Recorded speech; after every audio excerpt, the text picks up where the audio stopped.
בזמן שאתם ישנתם, החיילים של גדוד רם בפיקוד העורף יצאו לחפש אמצעי לחימה שהוסתרו בתוך הכפר קטנה.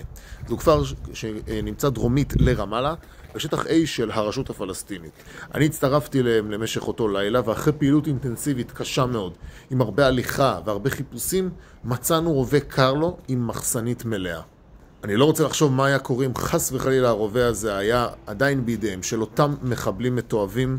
כנראה שהיינו קמים גם באותו בוקר לפיגוע נוראי ולבשורות רעות.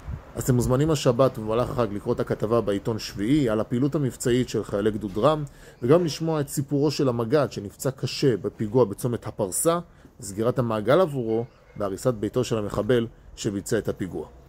ולסיום, במוסף הטיולים של עולם קטן, הכנתי לכם קטע קצר, בו ראיינתי את אורי מאור, מנכ"ל מדרשת בשבילנו בזיכרון יעקב, ומשפיען טיולים ברשת עם למעלה מ-90,000 עוקבים. בכתבה הוא סיפר לי על מקומות מאוד מאוד יפים ומעניינים בגבולות ארצנו, שאפשר לבקר בהם במהלך חג הפסח, ויש שם גם הוראות מה לרשום בווייז, ובמידה מסוימת גם מי צריך לתאם את ההגעה למקומות האלה. אז רוצו לקרוא את הכתבות, אבל לא בזמן התפילה. בזמן התפילה מדברים איתו, אחרי התפילה קוראים אותי.